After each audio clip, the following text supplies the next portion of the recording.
अस्सलामुअलैकुम students, this is your biology teacher Faisal Saeed.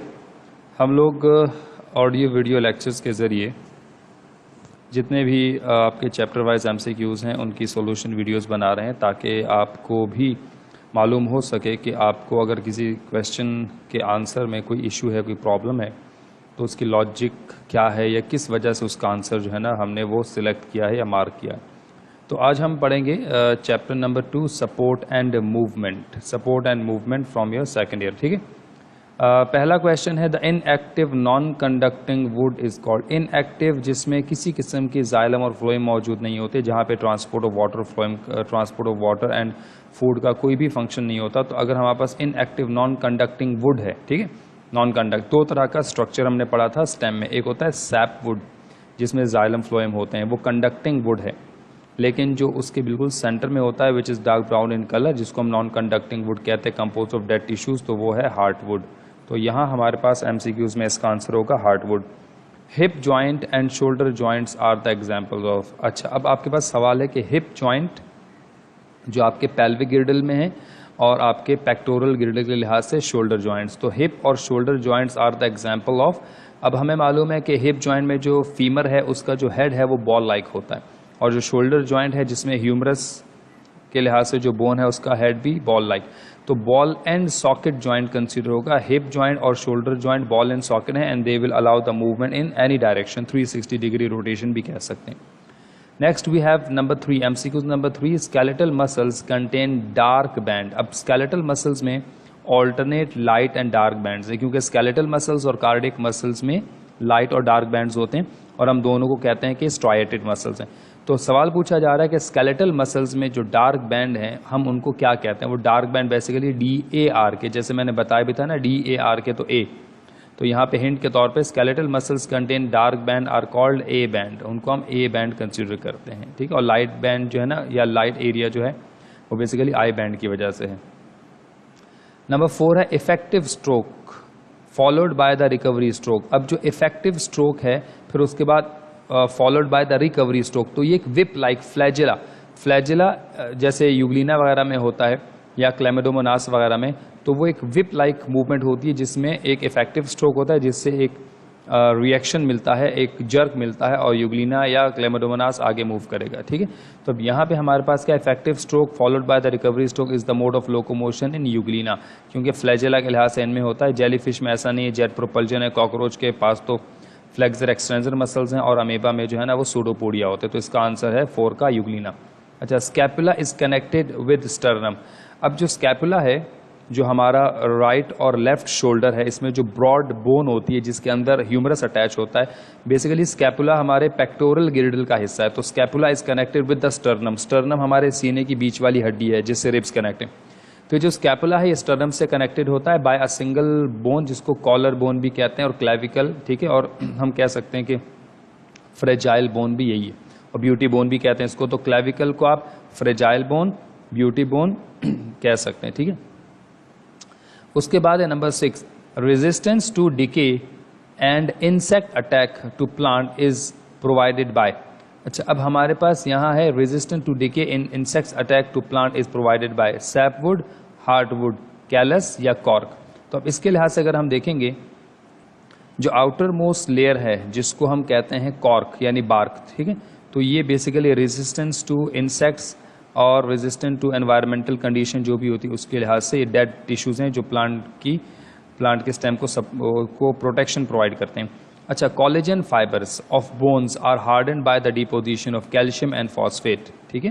Calcium और phosphate की एक्यूमुलेशन से जो कोलेजन फाइबर्स हैं बेसिकली वो बोन्स के अंदर जब कार्टिलेजिनस स्ट्रक्चर होता है, इनिशियल में बोन्स कार्टिलेजिनस सॉफ्ट बोन्स कहलाए जाते हैं, तो कैल्शियम और फॉस्फेट की डिपोजिशन से वो ज़्यादा डेंस हो जाती है, उनकी डेंसिटी बढ़ जाती है, दे बिकम हार्ड। तो calcium and phosphate. We have number 8 MCQs, which one of the following is non blood vascular structure. अच्छा, अब हमारे पास कौन सा ऐसा स्ट्रक्चर जिसमें ब्लड वेसल्स नहीं है। बोन्स, यस, बोन्स में ब्लड वेसल्स मौजूद होती हैं, यस। स्पंजी बोन, इनमें भी मौजूद है। कार्टिलेज, बेसिकली जो कार्टिलेज है वो नॉन ब्लड वेस्कुलर स्ट्रक्चर होता है। क्यों? क्योंकि इसमें ब्लड वेसल्स नहीं होती, कार्टिलेज के अंदर ब्लड वेसल्स मौजूद नहीं होती हैं। ठीक है। Then we have MCQs number 9, which of the following bone is not present in the hind limb. अब हाइंड लिम्ब आपके लेग्स की बात हो रही है, इनमें से कौन सी बोन है जो हाइंड लिम्ब में मौजूद नहीं। अब आपको पूरे का पूरा एंडोस्केलेटन जब हम पढ़ रहे थे मैंने बताया था, पूरा ह्यूमन बीइंग का एंडोस्केलेटन, उनके नाम, उनकी लोकेशन, उनकी तादाद और प्लस वो कौन सा जॉइंट बनाते हैं। अब हाइंड लिम्ब में फीमर है, बिल्कुल है, टीबिया भी है और फिबुला भी है। तो रेडियस जो है ना, ये हाइंड लिम्ब का पार्ट नहीं है, ये फोर लिम्ब है, यानी ये आपके बेसिकली एल्बो के आगे रेडियस और अल्ना ये हाइंड लिम्ब में नहीं होते, फोर लिम्ब में मौजूद है। MCQs number 10, how many bones are present in the wrist. अब रिस्ट कलाई को कहते हैं, ठीक है, you have 2 wrist, left and right hand. अब आपके पास रिस्ट की जो बोन्स है वो कितनी है तादाद में, 8 बोन्स होते हैं, आपको याद रखना होगा, there are 8 bones of the wrist. लेकिन अगर कोई पूछे कि रिस्ट बोन्स के नाम क्या है तो उनको हम कहते हैं कार्पल। क्या कहते हैं? कार्पल्स। उसके बाद मेटाकार्पल होते हैं जो पाम बनाते हैं। तो ये सब चीज़ें याद होनी चाहिए, ये आपकी मेमोरी। और मैंने एक पूरा फ्लो चार्ट बनाया था, अगर आप एक फ्लो चार्ट याद कर लें तो आपके ये MCQs आसानी से सॉल्व हो जाएंगे। 11 है, which of the following bones are present in the palm of the hand. अब देखें पाम ऑफ द हैंड आ गया तो कलाई में या रिस्ट में कार्पल्स होते हैं, जो पाम ऑफ द हैंड है वो मेटाकार्पल्स हैं, ठीक है। अच्छा, और मेटाकार्पल्स कितने होते हैं? मेटाकार्पल्स 5 होते हैं। सब चीज़ें, नाम, उनकी तादाद, उनकी लोकेशन, ये सब याद होने चाहिए। How many vertebrae are present in vertebral column of man. अब ये मैन ह्यूमन बीइंग के लिहाज से एडल्ट की बात हो रही है, ठीक है, तो दैट वुड बी 26 वर्टिब्री मौजूद होते हैं। अगर चाइल्ड का पूछते तो चाइल्ड में आप क्या बताते हैं? 33। पेयर नहीं बोलते, 33 वर्टिब्री बोलते हैं, पेयर में वर्टिब्री नहीं होंगे, ठीक है। अच्छा, और उनमें से कौन सी फ्यूज हो जाती है वो भी हमें मालूम है, 5 सैक्रल और 4 कॉक्सीजियल बोन्स जो है ना वो फ्यूज हो जाती हैं। How many pair of libs, अच्छा रिब्स। अब सवाल है how many pairs of ribs. तो पेयर्स ऑफ रिब्स की बात हो रही है, ठीक है, there are 12 pairs of ribs. अच्छा, अगर पूछते हाउ मैनी रिब्स तो 24 रिब्स होती हैं, 24 रिब्स होती हैं। अगर पेयर्स ऑफ रिब्स पूछा है तो 12 पेयर्स ऑफ रिब्स हो गए, ठीक है। How many vertebrae are present in children. बच्चों में कितनी होती हैं? जैसे हमने डिस्कस किया 33 होती हैं, ठीक है। How many bones are present in ankle. अब एंकल क्या है? टखना, ठीक है, आपका जो फीट है, आपका जो फुट है, उसके जो ऊपर वाला पार्ट है जिसको हम, अच्छा, एंकल की बोन्स होती है टार्सल्स, और कितनी बोन्स होती हैं? ये 7 होती हैं। तो ये सब आपकी मेमोरी बेस है और ये आपको याद रखना ही होगा, जो मैं कई दफ़ा आपको बता चुका हूँ। तो देखें कितने सारे MCQs आपको सिर्फ एंडोस्केलेटन ऑफ मैन से ही आपके पूछे जा रहे हैं। How many bones are present in the foot. अब फुट में जो बोन्स होती हैं वो 5 हैं और उनको मेटाटार्सल्स कहते हैं। क्या कहते हैं? मेटाटार्सल्स, ठीक है। तो ये आपके हो गए कितने? 16। MCQs नंबर 16 का आंसर है चार्ली। उसके बाद MCQs है 17, which of the following bones are present in pectoral girdle. अच्छा, पेक्टोरल शोल्डर को कहते हैं, पेल्विक किसको कहते हैं? हिप को कहते हैं। अब which of the following bones are present in the pectoral. Clavicle मौजूद है, यस। स्कैपुला मौजूद है, यस। एक शोल्डर में एक क्लेविकल एक स्कैपुला, तो आंसर होगा बोथ ऑफ दीज, ठीक है। अच्छा, 18 MCQs है, a joint formed between humerus. अब देखें ये बड़ा इंपॉर्टेंट क्वेश्चन है, a joint form between humerus, radius and ulna. Humerus का अगली वाली 2 हड्डियों से, यानी एल्बो पे, जो ये असल में एल्बो जॉइंट की बात हो रही है। A joint form between humerus, radius and ulna. Radius ulna और ह्यूमरस के दरमियान जो जॉइंट बनता है is an example of, immovable नहीं है, स्लाइटली मूवेबल नहीं है, बेसिकली इसको फ्रीली मूवेबल जॉइंट कहते हैं। और अगर आप इस जॉइंट का नाम फ्रीली मूवेबल जॉइंट में बताएंगे तो ये होता है हिंज जॉइंट, ठीक है। इसका नाम था हिंज जॉइंट, सिंगल एक्सिस में forward and backward movement allow करता है। नंबर 19 MCQs है, जॉइंट बिटवीन 2 पैराइटल बोन्स। अब पैराइटल बोन्स आपके पास आपकी स्कल में मौजूद हैं, ठीक है, पैराइटल, फ्रंटल, टेम्पोरल, ये सब। Joint between 2 parietal bones which is in fact immovable one is an example of. Immovable one तो फिक्स्ड जॉइंट्स की एग्जांपल है, आप इसको फिक्स्ड जॉइंट्स, इमूवेबल जॉइंट्स भी कहते हैं, ठीक है। Bones are connected to each other by the help of. जितनी भी बोन्स हैं वो आपस में अच्छा, बोन्स आपस में जिस जगह कनेक्ट होती हैं वो जॉइंट्स हैं। अब जॉइंट्स में बोन्स को फिक्स रखना, ऐसा ना हो कि वो जॉइंट से एक जॉइंट वाली जगह से अलग हो जाए, तो बोन्स को आपस में कनेक्ट करने का काम लिगामेंट्स का होता है। अगर मसल्स को बोन्स के साथ अटैच करना हो तब वहां आंसर आपका टेंडन होगा, ठीक है। Which of the following bones twist around. कौन सी बोन्स है जो एक दूसरे की ट्विस्ट हो जाती हैं, एक दूसरे के ऊपर ओवरलैप कर जाती हैं। तो इसमें हमें मालूम है रेडियस और अल्ना, जो कि पाइवोट जॉइंट्स बनाती हैं आपस में। 22 है, which of the following hormone is predominantly responsible for bone weakening in older women. देखें, जो एजेड फीमेल हैं आफ्टर 40 ईयर्स और 50 ईयर्स, जिनकी बॉडी के अंदर एस्ट्रोजन हार्मोन की जो फॉर्मेशन है, सिंथेसिस है, वो रुक जाती है, तो उनको ऑस्टियोपोरोसिस का प्रॉब्लम हो जाता है, ठीक है। और ये एक बेसिकली हार्मोनल डेफिशिएंसी है। तो कौन सा हार्मोन ऐसा है जो फीमेल की बॉडी में बोन्स वीकनिंग के लिए रिस्पॉन्सिबल है इन ओल्डर वुमेन, तो वो हमने एस्ट्रोजन बताया था, ठीक है। एस्ट्रोजन जिसको आप कहते हैं। विच of the following is a childhood disease resulting from nutritive calcium deficiency. बच्चों में कैल्शियम डेफिशिएंसी से होने वाली बीमारी को हम रिकेट्स कहेंगे।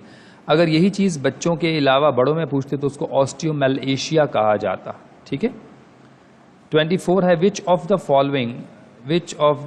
Following statement about osteoporosis is correct. Osteoporosis के बारे में कौन सा स्टेटमेंट करेक्ट है? It results from oestrogen deficiency, ये तो ठीक है। बोन बिकम स्ट्रॉन्गर, बिल्कुल गलत है। It only occurs in male, नहीं। कॉमन इन यंग एज, बिल्कुल नहीं। तो इसका मतलब है यहाँ हमारे पास होना चाहिए डेफिशिएंसी ऑफ एस्ट्रोजन हार्मोन, जो अभी इससे पहले एमसीक्यूज में भी डिस्कस किया है 24 में हमने, ठीक है। Next we have 25, MCQs number 25। Which of the following is a uninucleated cell. अब देखें आपको ना स्मूथ मसल्स, कार्डियक मसल्स और स्केलेटल मसल्स के जो सेल्स हैं उनकी प्रॉपर्टीज याद होनी चाहिए थी। यूनी न्यूक्लिएटेड स्मूथ मसल्स होते थे, uni and binucleated cardiac muscle से, और मल्टी न्यूक्लिएटेड या सिनोसाइटिक सेल्स जो है ना वो स्केलेटल मसल थे। तो यूनी न्यूक्लिएटेड ही पूछा है तो जवाब होगा स्मूथ मसल्स यूनी न्यूक्लिएटेड होते हैं। इसके बाद MCQs 26, a smallest contractile unit of muscle contraction called sarcomere. बिल्कुल ठीक है। किसी मसल का सबसे स्मॉलेस्ट कॉन्ट्रैक्टाइल यूनिट क्या है? तो आप बोलेंगे सार्कोमेयर है। सवाल क्या है? Sarcomere is the area between two. तो ये सार्कोमेयर दो जेड लाइन के दरमियान के एरिया को कहते हैं, ठीक है। अच्छा, movement takes place at, movement कौन से लेवल पे होती है? सेलुलर लेवल पे होती है, यस, अमीबा मूव करता है। ऑर्गन लेवल पे भी होती है, यस। ऑर्गेनिज्मिक यानी क्या मसल्स वगैरह ऑर्गन है? बिल्कुल है। क्या वो कॉन्ट्रैक्शन मूवमेंट करते हैं? बिल्कुल करते हैं। डाइजेस्टिव सिस्टम भी, ऑर्गन सिस्टम। तो जो मूवमेंट होती है it occurs at all level, cellular level, organ level, organismic level, yes. लेकिन अगर हम कहें ना ऑर्गेनल लेवल, ऑर्गेनल्स, तो वो मूव नहीं करते। एटम, मॉलिक्यूल्स, इनकी बेस पे मूवमेंट नहीं हो सकती। अच्छा, collenchyma can be distinguished from parenchyma. Collenchyma को पैरेन्काइमा से डिस्टिंग्विश करें अगर बीइंग डेड सेल्स, नहीं, ये तो प्रॉपर्टी है स्क्लेरेनकाइमा की। विदाउट लार्ज वैक्यूल, चलो इसको कंसीडर कर लेते हैं, may be large vacuole collenchyma में मौजूद हो। अच्छा, इंक्रीज्ड थिकनेस ऑफ देयर, बिल्कुल नहीं। लार्ज कॉन्ट्रैक्टाइल वैक्यूल की एब्सेंस होती है, वो गार्ड सेल्स में होते हैं, ठीक है, या प्लांट्स के बाकी सेल्स में। तो increase thickness of their cell wall ये है। कॉलेनकाइमा की जो थिकनेस होती है वो किनारों से थिक और बीच में से थिन होती है। तो इरेगुलर थिक सेल वॉल का भी पॉइंट हमने डिस्कस किया था। 29, a tissue whose function is support and it perform that function while it is dead.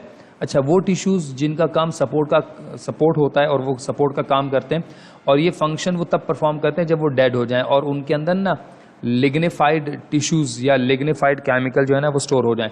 तो बेसिकली ये बात हो रही है बड़े ही इंपॉर्टेंट टिश्यूज की जिन्हें हम स्क्लेरेनकाइमा कहते हैं, ठीक है। बाकी कॉलेनकाइमा और पैरेन्काइमा तो लिविंग टिश्यूज हैं।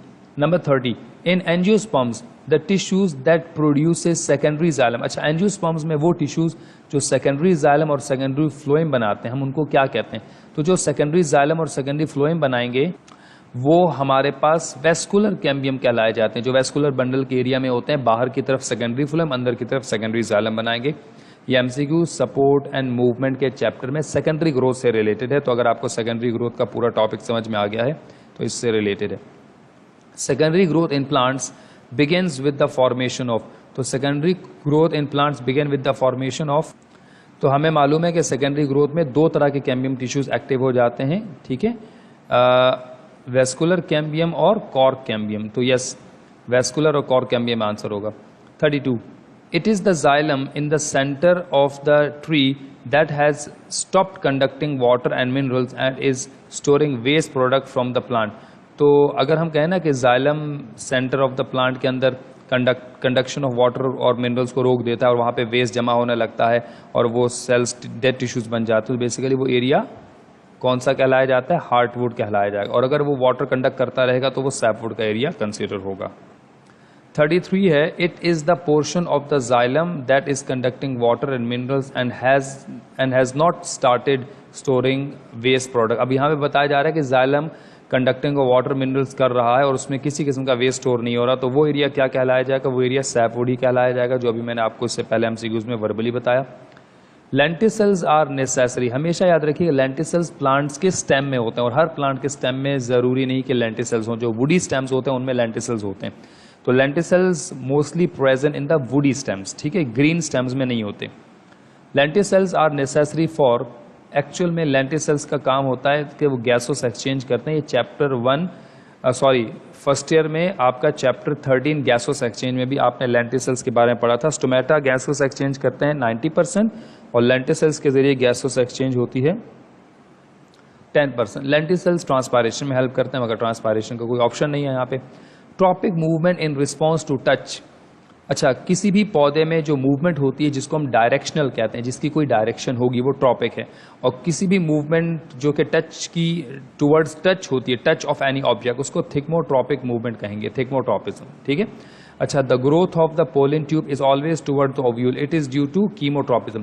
तो पोलन ट्यूब बनने का जो अमल है टुवर्ड्स द ओव्यूल, और ओव्यूल के पास मौजूद दो छोटे राउंड स्ट्रक्चर्स है जिन्हें साइनर्जिड्स कहते हैं। साइनर्जिड्स केमिकल सिग्नल रिलीज करते हैं तो पॉलन ट्यूब साइनर्जिड्स की तरफ बनने लगेगा। तो इस ये एग्जांपल है कीमोट्रॉपिज्म की। आपको प्लांट्स मूवमेंट से रिलेटेड ये आंसर सॉल्व होंगे जो अब क्वेश्चन डिस्कस कर रहे हैं। 37 मोलस्क यानी मोलस्कस जो फाइला मोलस्का है, have exoskeleton in the form of, तो exoskeleton in the form of calcareous shell, ठीक है।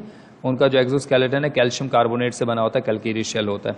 The periodic shedding of the exoskeleton in arthropod, arthropods में जो उनका एक्सोस्केलेटन है जो with the passage of time remove होता है, क्योंकि एक्सोस्केलेटन नॉन लिविंग है। तो इन एनिमल्स को यानी आर्थ्रोपोड्स को अपनी बॉडी का साइज बढ़ाने के लिए अपना एक्सोस्केलेटन रिमूव करना पड़ता है। इस प्रोसेस को क्या कहते हैं? मोल्टिंग कहते हैं, यस एक्डेसिस, मोल्टिंग या एक्डेसिस कहते हैं।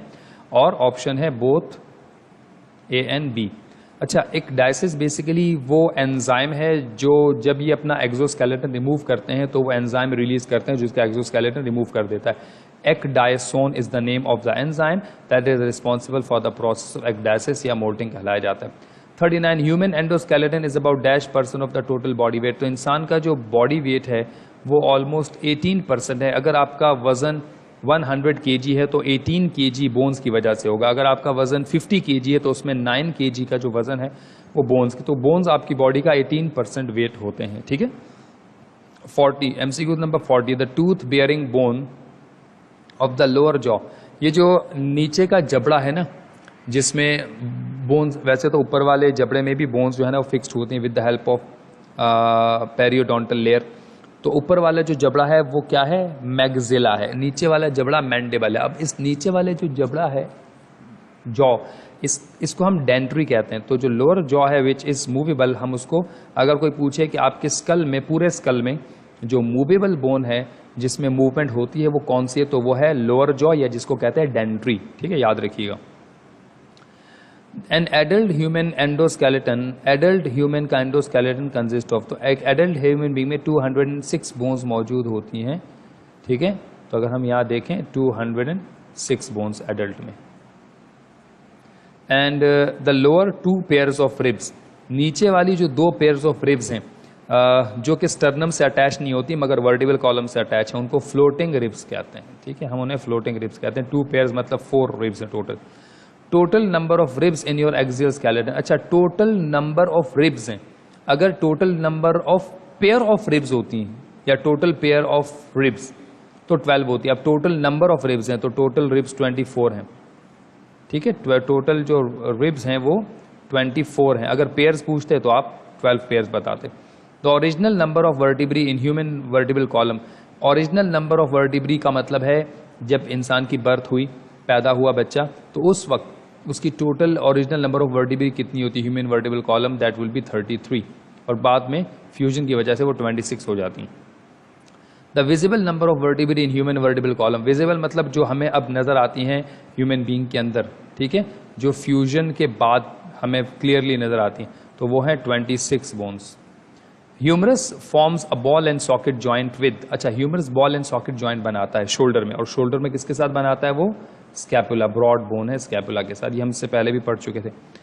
The bones of lower arm after humerus, अच्छा ह्यूमरस के आगे जो लोअर आर्म है यानी ह्यूमरस के आगे जो 2 हड्डियां हैं, यानी आपके एल्बो के आगे जो 2 हड्डियां हैं, ठीक है, वो कौन सी हैं? वो रेडियस एंड अल्ना है, जिनको रेडियो अल्ना भी हम कहते हैं।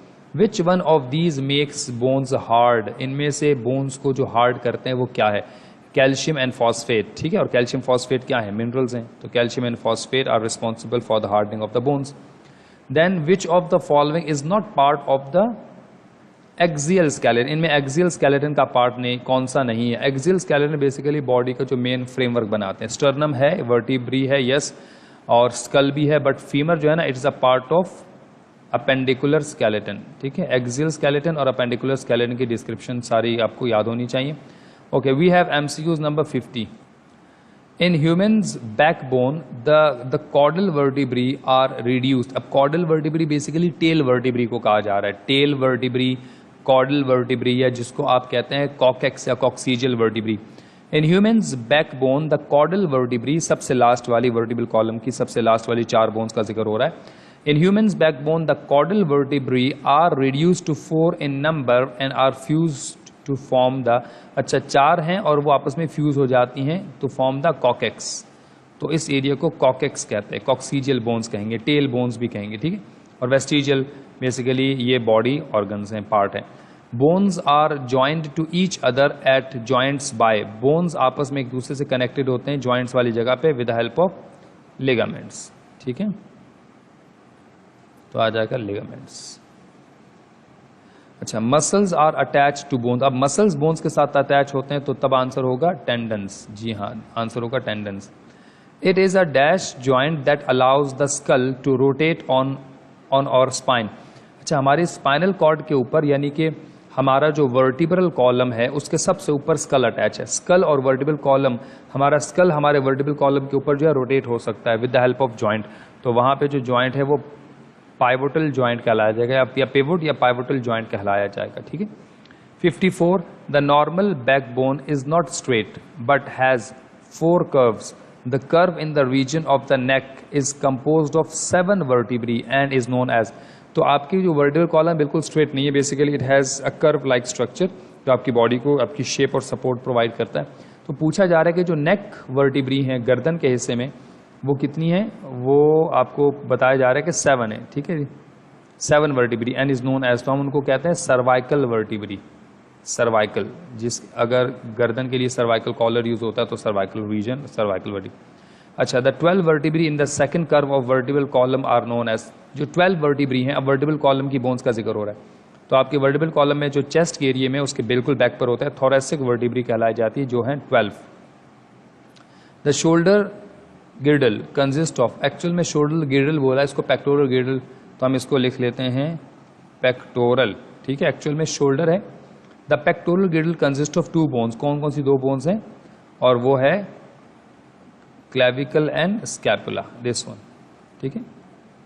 Next we have the pelvic girdle is composed of 3 pair of fused bones. अब पेल्विक गिर्डल में तीन पेयर ऑफ फ्यूज्ड बोन्स हैं, दोनों लेफ्ट और राइट के लिहाज से अगर हम देखें, इस्कियम, इलियम और प्यूबिस। तो इलियम, इस्कियम एंड प्यूबिस, ये last option, ilium, ischium and pubis 3 bones कहलाई जाती है। और ये अच्छा, तीनों बोन्स फ्यूज होकर एक बड़ा स्ट्रक्चर बनाती है। उस एक इन तीनों बोन्स के फ्यूज होने से जो एक बड़ा स्ट्रक्चर बनता है उसे क्या कहते हैं? उसे इननॉमिनेट कहा जाता है, ये भी याद रखिएगा,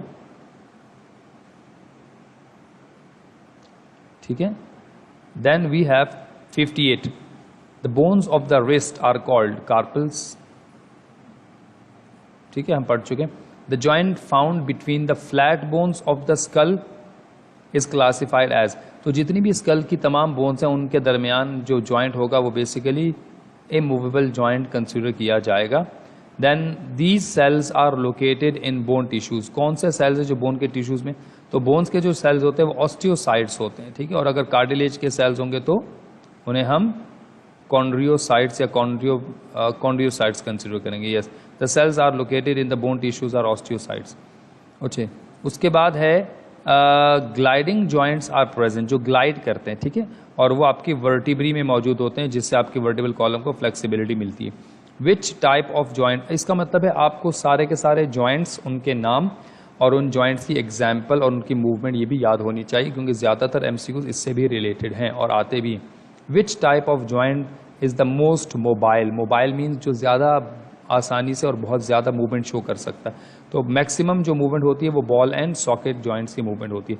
the main protein in the matrix of cartilage, तो कार्टिलेज के अंदर जो मेन प्रोटीन होती है वो कोलेजन प्रोटीन कहलाई जाती है, कोलेजन फाइबर्स, ठीक है।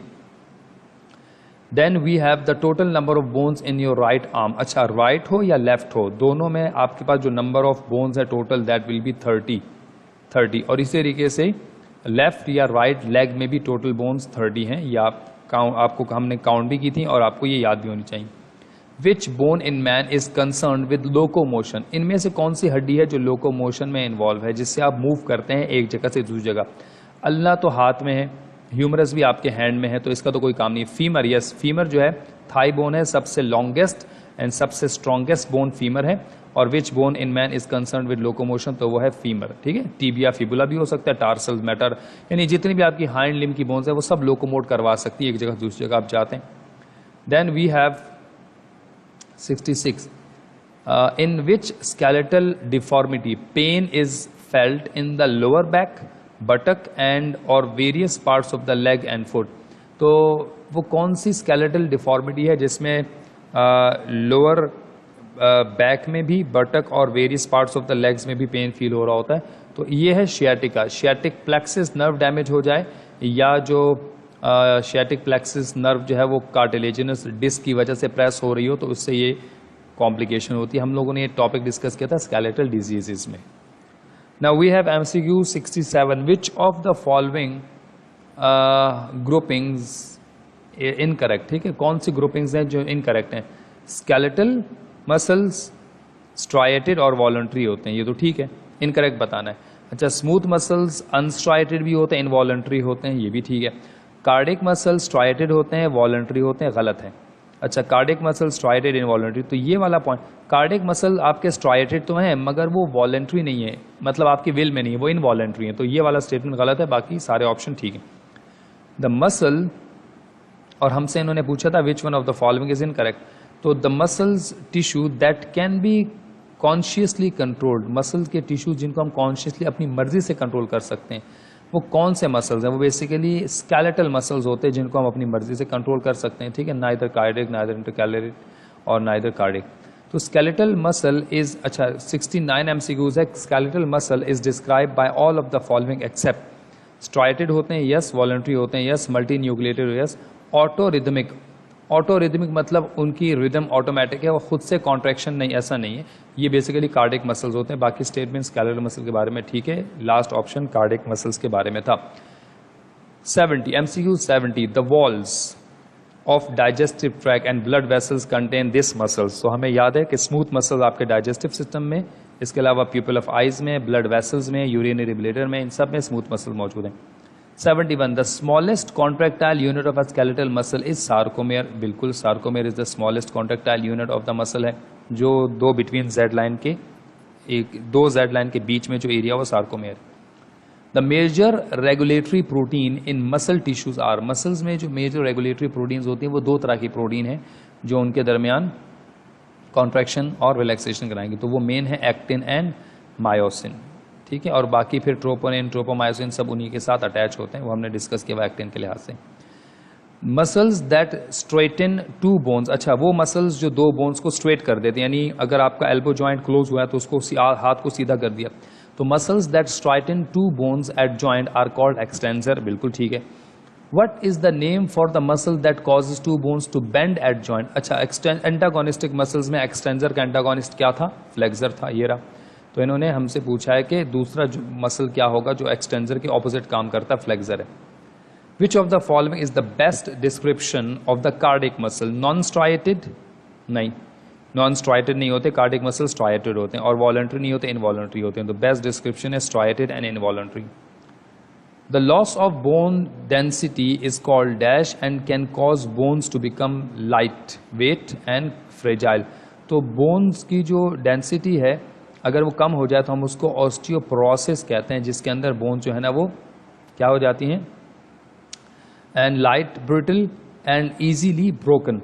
तो हम इसको, इस कंडीशन को ऑस्टियोपोरोसिस कहते हैं, ये आंसर है, ठीक है, जिसमें बोन्स की डेंसिटी कम हो जाती है, बोन्स पोरस और हॉलो हो जाती हैं। Inflammation of the joint is known as arthritis, ठीक है, जॉइंट की इन्फ्लेमेशन को आर्थराइटिस कहते हैं।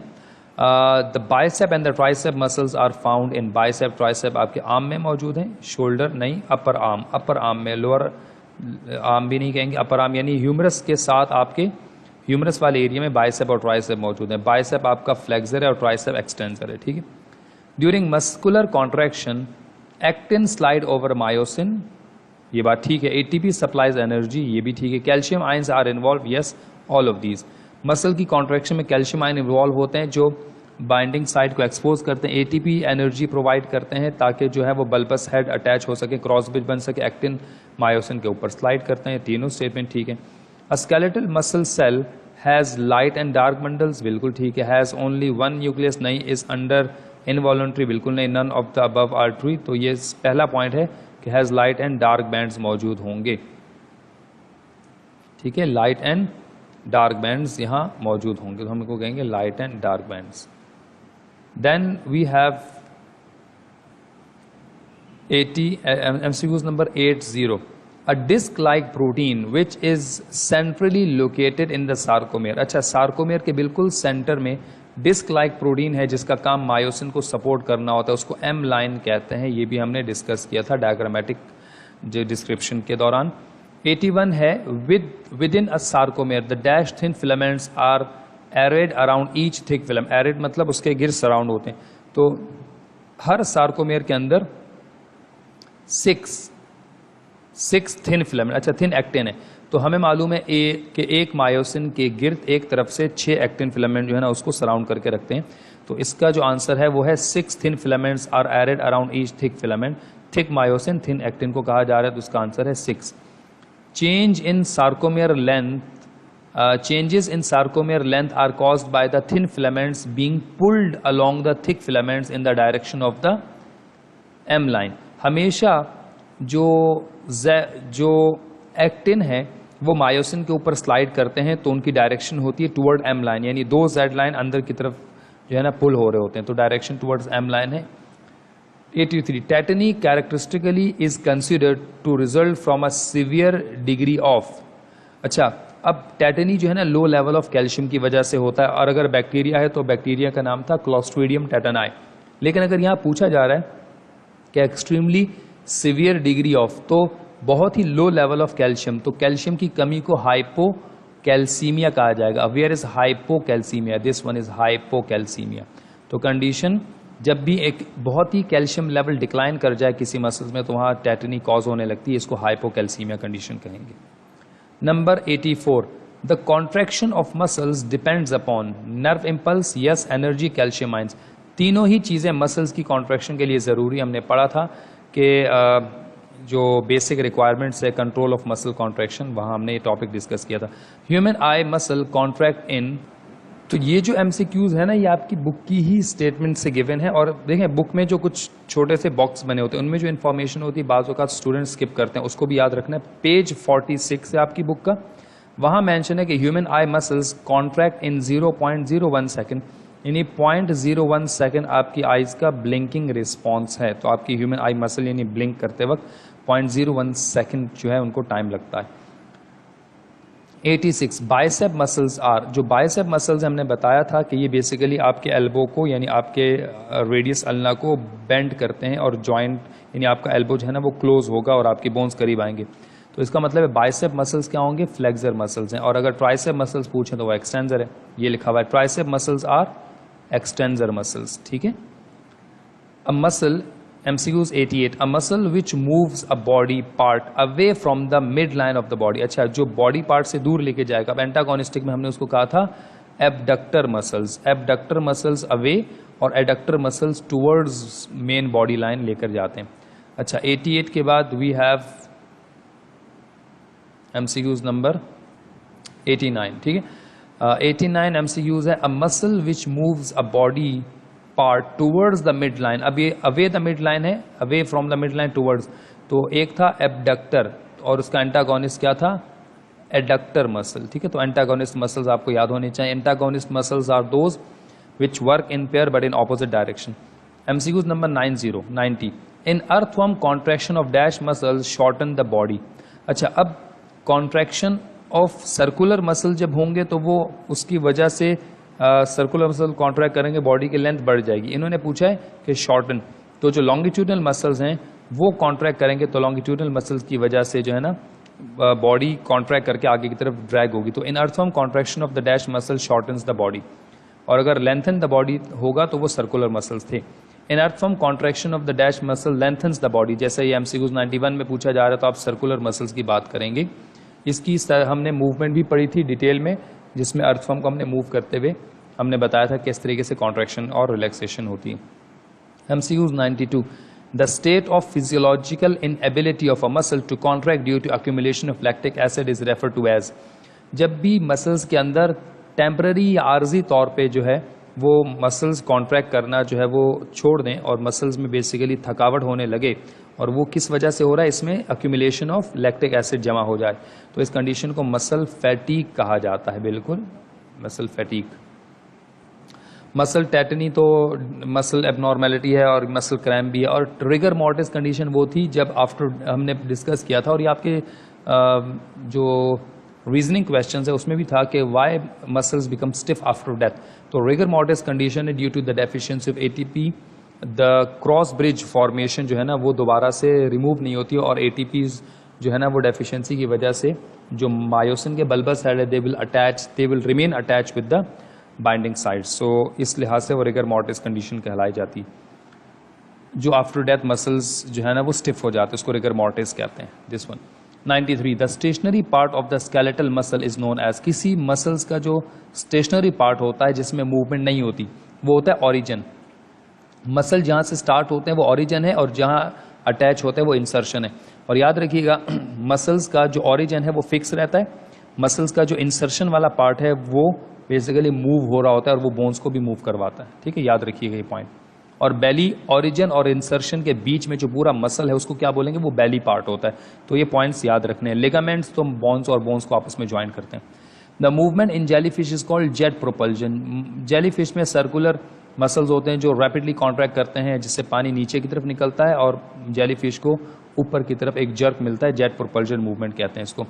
क्रॉस ब्रिजेस फॉर्म बिटवीन, तो क्रॉस ब्रिजेस हमेशा मायोसिन हेड और एक्टिन फिलामेंट के साथ बनते हैं। तो troponin, tropomyosin, calcium and sodium, सार्कोलेमाइन नहीं। तो मायोसिन का जो बल्बस हेड है उसके और एक्टिन फिलामेंट्स के ऊपर जो बाइंडिंग साइड है उनके दरमियान जो ब्रिज बनता है उसको क्रॉस ब्रिज कहते हैं। And 96, the limb bones first appeared in, अच्छा जो लिम्ब बोन्स हैं यानी हाथों पैरों की जो बोन्स है वो सबसे पहले जिसमें अपीयर हुई थी तो वो बेसिकली जॉ लेस फिश नहीं थी, वो थी लोब्ड फिन। इनको कहते हैं लोब्ड या लोब फिन्ड फिश, आप यूँ भी कह सकते हैं, आप यूँ लिख लीजिए ज़्यादा बेहतर है। इनको कहते हैं लोब्ड फिन फिश। ये वो पहली फिश थी इवोल्यूशन में जो फिश और एम्फीबियंस का कनेक्टिंग लिंक थी। ठीक है, और लोब्ड फिन का मतलब है इनके लोब्स निकले थे और उनमें छोटे छोटे लिम्स डेवलप हुए थे। तो सबसे पहले इवोल्यूशन में जो लिम्स डेवलप हुए थे वो लोब्ड फिन फिश में डेवलप हुए थे। तो ये MCQs जो आपने पढ़े, ये अगर आपका chapter number 2 support and movement आपने पूरा थॉरोली अपनी बुक से भी या MCAT की जो बुक है उससे पढ़ा और कुछ लेक्चर आपने अटेंड किए तो होपफुली आपका ये पूरे MCQs आसानी से सॉल्व हो सकते थे और आपको इसमें कोई भी प्रॉब्लम ना होती। ठीक है, तो थैंक यू।